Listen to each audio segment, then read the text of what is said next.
सुप्रभात बच्चों। आज मैं आप लोगों को हिंदी साहित्य सागर में लिखी कहानी बड़े घर की बेटी पढ़ाऊंगी। तो किसी भी कहानी को पढ़ने से पहले सबसे पहले हमें उसके लेखक के बारे में जानकारी प्राप्त कर लेनी चाहिए। तो इस कहानी के लेखक का नाम प्रेमचंद है। प्रेमचंद जी का जन्म 31 जुलाई सन 1880 में वाराणसी के लमही नामक गांव में हुआ था। इनका वास्तविक नाम धनपत राय था। इनकी प्रारंभिक शिक्षा वाराणसी में ही हुई। मैट्रिक कर लेने के बाद ये अध्यापन कार्य करने लगे। स्वाध्याय से ही इन्होंने बीए तक की डिग्री प्राप्त की।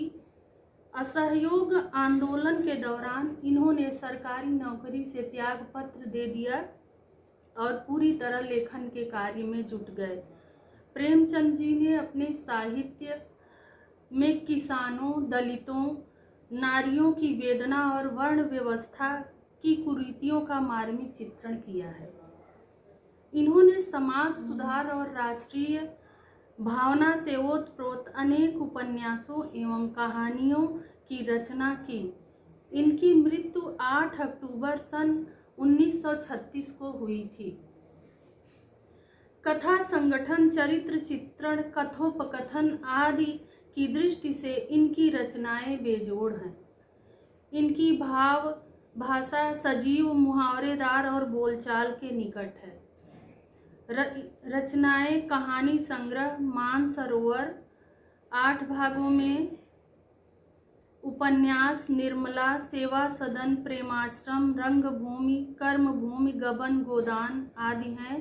नाटक करबला संग्राम, प्रेम की वेदी तथा माधुरी, हंस, मर्यादा, जागरण आदि पत्रिकाओं का संपादन इन्होंने किया है। अब हम बढ़ते हैं इस कहानी की तरफ। तो इस कहानी का सारांश कुछ इस तरह है। बड़े घर की बेटी सामूहिक परिवार में छोटी छोटी बातों पर कलह होने, बात का बतंगड़ बन जाने और फिर समझदारी भरा कदम उठाने पर सब कुछ सामान्य हो जाने वाली घटनाओं को दर्शाती हुई प्रेमचंद जी द्वारा लिखी एक कहानी है। कथा सम्राट प्रेमचंद जी ने इस कहानी में पारिवारिक मनोविज्ञान को बहुत ही सूक्ष्मता से अंकित करते हुए संबंधों में टूटन की पीड़ा और जुड़ाव की सुखानुभूति को बड़े मार्मिक ढंग से प्रस्तुत किया है। जमींदार बेनी माधव के ज्येष्ठ पुत्र श्रीकंठ की पत्नी आनंदी देवर द्वारा खड़ाऊ मारने पर कोप भवन में चली जाती है और अपने पति से देवर की शिकायत करती है। श्रीकंठ क्रोधित हो जाता है एवं भाई का मुख न देखने की बात कहता है। परिवार में क्लेश और झगड़ा देखने के लिए आसपास के कई लोग हुक्का चिलम के बहाने घर में जुट आए। दुखी लाल बिहारी घर छोड़कर जाने लगता है। जाते जाते भाभी से क्षमा मांगता है। आनंदी का दिल पसीज जाता है वह लाल बिहारी को जाने से रोक लेती है। सब कुछ पहले जैसा सामान्य हो जाता है। पहले बेनी माधव सिंह, फिर गांव के सभी लोग एक साथ बोल उठे कि बड़े घर की बेटियां ऐसे ही होती हैं।